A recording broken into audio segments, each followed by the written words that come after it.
Assalamualaikum warahmatullahi wabarakatuh. Perkenalkan, nama saya Valerian Irwansyah. Di video kali ini kita akan membahas sebuah pemrograman berbasis objek atau biasa disebut dengan Object Oriented Programming, biasanya disingkat dengan OPP. Sini di video ini kita akan membahas beberapa poin, yang dimana ada 3 poin. Yang pertama ada pengertian OPP, terus ada prinsip-prinsip atau pilar-pilar OPP, serta contoh codingan sederhana OPP di Java. Sebelum masuk lebih dalam, kita akan membahas apa itu pengertian dari OPP. Sudah saya sebutkan dari awal, OPP merupakan sebuah kepanjangan dari Object Oriented Programming, yang dimana dia itu bersifat pemrograman yang berfokus kepada objek yang kita lihat. Dimana kata kuncinya ini adalah objek, dimana objek tersendiri ini terdiri dari dua, yaitu ada data dan juga ada tindakan. Data biasanya disebut dengan atribut kalau di Java, dan sedangkan tindakan atau perilaku biasanya itu disebut dengan metode. Untuk contohnya, itu bisa objek yang kita lihat di kehidupan sehari-hari. Misalnya, teman-teman punya kendaraan, roda 2 misalnya. Kita punya motor. Dan objek tersebut terdiri dari dua tadi yang saya sebutkan, yaitu ada data dan juga ada metode atau perilaku. Jadi di setiap objek itu ada atribut dan juga metode. Yang dimana misal teman-teman memiliki sebuah kendaraan beroda 2, di mana data yang dimiliki oleh objek tersebut itu terdiri dari warna, brand dari kendaraannya, terus kapasitas mesin yang memumpuni motor tersebut. Kemudian itu dari kendaraan tersebut ada metode, seperti kita melakukan sebuah metode atau tindakan lah terhadap kendaraan yang teman-teman punya. Misalnya kita seperti menyalakan mesin, menjalankan motornya, terus belok atau mengerem, dan itu disebut dengan metode. Jadi eh, setiap objek itu memiliki sebuah data dan perilaku, atau biasa disebut dalam bahasa Javanya itu sebuah atribut dan juga metode. Kenapa sih ke dalam Java ini kita menggunakan oriented program object oriented programming? Yang pertama itu programnya itu lebih mudah diatur karena dia bersifatnya modular, makanya OPP ini biasanya sering digunakan karena dia modular sifatnya. Kemudian data kita itu lebih aman. Jadi setiap kita mau program data-data yang penting itu bisa di-keep lah, secara secret dan nggak pernah bocor datanya. Kemudian kode-kodenya itu lebih mudah dikembangkan. Jadi sebenarnya untuk bahasa Java yang di OPP ini, dia sebenarnya bahasanya basic, terus lebih mudah dikembangkan. Nah, kemudian kita masuk ke konsep. Di sini saya masukin ada 4 konsep atau 4 pilar. Nanti kita akan bahas lebih lanjut di video selanjutnya. Yang dimana ini yang pertama ada encapsulation, yang dimana encapsulation ini menyembunyikan data dalam kelas. Sudah saya sebutkan tadi, kita berbasis objek, dan objek tersebut memiliki atribut dan juga metode. Nah, jadi di dalam encapsulation ini, kita menyembunyikan data di dalam kelas, di mana bahasa yang digunakan itu menggunakan bahasa private. Jadi, eh, data-data yang kita inputkan di dalam kelas itu akan disembunyikan atau dikapsul seperti obat lah di dalam obat. Di dalam kapsul, dalamnya ada obat. Nah, itu ada yang di dalam kapsul tersebut itu adalah data yang kita sembunyikan. Seperti itu analoginya. Kedua itu ada abstraction, yang dimana sesuai dengan namanya abstrak, kita menyederhanakan tampilan dan menyembunyikan secara detail dari data-data yang kita inputkan dari objek yang kita tunggu. Kemudian nomor 3 ada inheritance, yang dimana inheritance ini menurut pengertiannya itu pewarisan sifat, yang dimana pewarisan sifat ini berawal dari kelas induk ke kelas anak, jadi bersifat turun. Kemudian ada polymorphism, yang dimana ini merupakan sebuah metode yang bisa memiliki banyak bentuk. Jadi, satu metode polymorphism ini memiliki banyak bentuk atau bisa disebut dengan fleksibel. Lanjut kita ke live coding-nya. Oke, kita lanjut. Kita akan melakukan live coding di Java. Sini kita menggunakan aplikasi BlueJ untuk software yang kita gunakan. Sini kita kalau udah masuk ke aplikasi softwarenya, kita langsung new project aja. Terus bisa kita buat OOP perkenalan. Kenalan. Ya. Nah, di sini kita sudah masuk ke file yang telah kita buat. Setelah kita sudah berhasil membuat file di folder laptop kita atau komputer kita, kita buat new class di sini. Create a new class in this package. Ya. Nah, di sini kita bisa membuat sebuah kelas dari objek yang telah kita lihat. Karena karena ini perkenalan, maka kita mengambil contoh yang mudah saja atau yang mudah pahami lah. Karena saya sebagai mahasiswa, maka kita akan membuat kelas dengan nama mahasiswa juga. Oke, tipe kelasnya, kelas type-nya kita kelas aja, kelas language. Nah, karena kita menggunakan bahasa Java, kita centang Java aja. Nah, sini muncul sebuah package kumpulan data, folder lah, bahasa yang mudah dipahaminya itu adalah sebuah folder dari mahasiswa. Di mana folder ini akan menampung sebuah data dan metode dari objek yang telah kita lihat. Sini kita double klik aja. Nah, sini eh, dalam foldernya kita bisa nih, katanya write a description of class mahasiswa here. Add author your name, version number date, misalnya seperti itu. Sini sudah diarahkan dari softwarenya, di mana di sini write description, di sini ini write description. Terus ini public class, kelas publiknya buat mahasiswa, kayak private. Ini kalau kita menggunakan sebuah private data, jadi data kita nggak terlihat. Di sini ada public in sample method dan lain-lain. Oke, di sini sudah diarahkan sama mereka. Terus kita, kalau kalian sudah paham, kita bisa langsung hapus saja semuanya. Karena di sini kita sama-sama belajar, maka kita di sini eh, langsung buat baru aja. Karena kita belajar, di sini kita buat kelas dulu, yang dimana kelasnya ini nama yang telah kita buat tadi di new class. Nama yang kita buat itu kelas mahasiswa. Maka kita masukkan kelas mahasiswa dan juga jangan lupa pakai kurung perawal. Kurung perawalnya jangan dilupain karena ini sebuah kelas. Setelah kelasnya telah kita buat fungsi kelas, maka kita masukkan sebuah atribut atau data dari sebuah mahasiswa. Oke, di sini data yang kita biasanya data mahasiswa ini yaitu karena ini OOP perkenalan, maka kita buat aja tipe data string, yang dimana string ini akan menampung sebuah data yang besar. String kita gunain nama. Jadi data mahasiswanya itu terdiri dari nama mereka, terus biasanya umur. Oke, di sini kelas mahasiswa dengan data string dan umur, data string nama dan integer umur setelah kita buat di data tersebut, di kelas tersebut. Kemudian kita masuk ke eh, contoh codingan selanjutnya. Setelah data kita inputkan, maka kita lanjut ke metode. Anggap aja ini atribut. Terus kalau setelah atribut pasti ada pengeksekusian, yaitu biasanya disebut dengan method di dalam Java. Di sini method kita menggunakan fungsi dari void, di mana void ini akan mengeksekusi apa yang kita ingin eksekusi. Karena di sini bersifatnya perkenalan, maka dia akan kita akan menyuruh si void ini akan memperkenalkan sebuah mahasiswa tersebut dengan nama dan umur mereka. Di sini kita menggunakan fungsi void dengan perkenalan. Untuk void kita menggunakan buka kurung tutup kurung dulu, baru kurung siku. Oh ini jangan lupa ya, nanti kalian error tuh, error kan. Kenapa error? Kenapa error? Karena kurung siku buat mahasiswanya, yang ini, kurung siku buat mahasiswanya, kurung kurawal buat mahasiswanya ini hilang.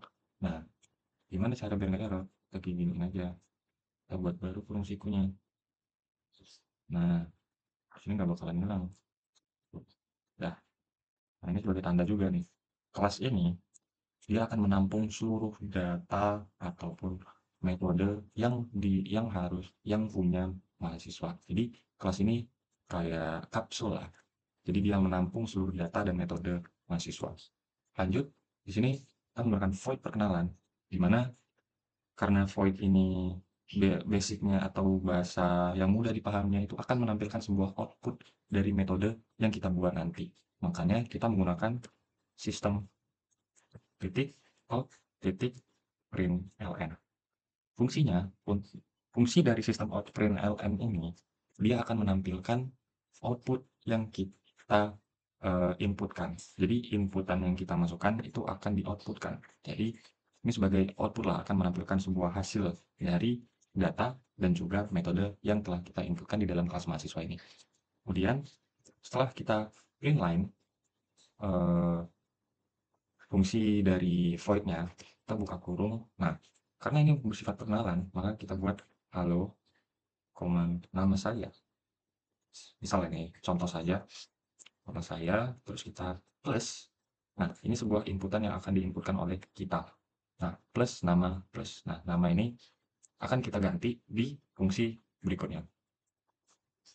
Nama, terus kita tutup lah, tanda petik, umur saya, kemudian tanda petik, tutup petik lagi, terus umur. Misalnya umur, karena tadi sama seperti ini. Oke, setelah umur, kita inputkan lagi. Misalnya, kalau perkenalan, halo nama saya, umur, terus biasanya tahun. Tahun, ya kita buat karena ini mahasiswa lingkupnya, buat tahun aja.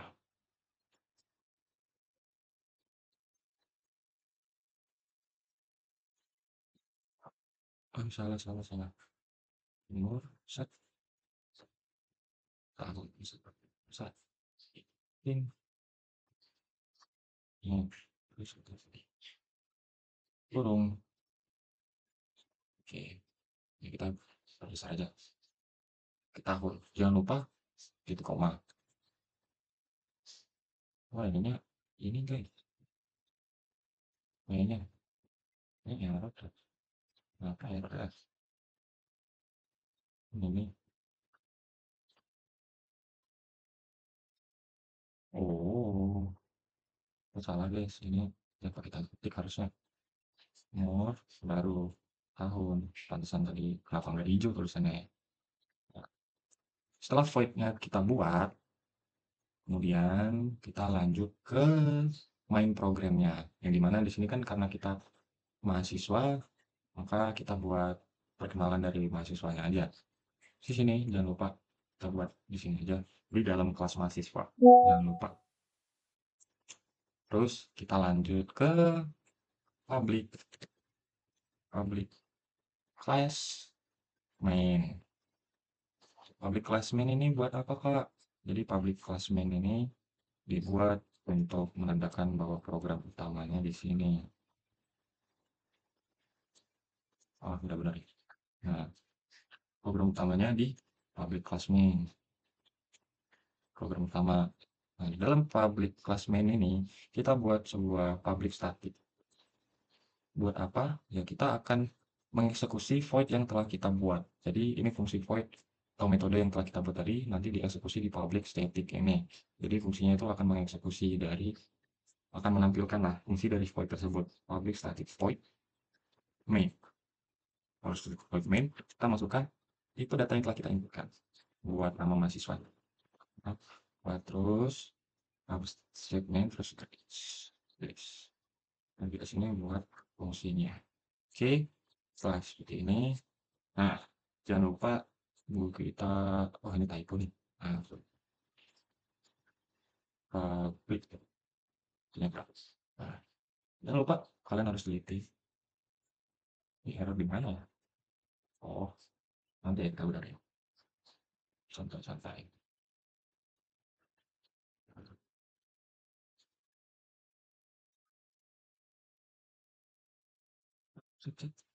Sudah. Ini ada masih error ya nanti kita bedain lagi. Oke, Setelah RBS-nya udah, kita buat public state-nya, kemudian kita lanjut ke pembuatan objeknya.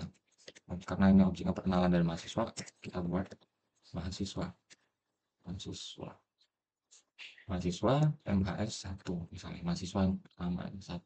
Kita buat kelas atau buat objek lah, mahasiswa kelas, buat, jangan lupa titik koma. Kemudian setelah kita buat ini, eh, kita buat ini misalnya buat mahasiswa yang pertama. Terus kita akan menginputkan sebuah data lah dari nama mahasiswa tersebut. Karena data tadi kita menggunakan nama dan juga umur, maka kita buat misalnya data yang kita inputkan itu siswa satu kan, mahasiswa satu, misalnya titik nama. Misalnya kita buat nama Pali.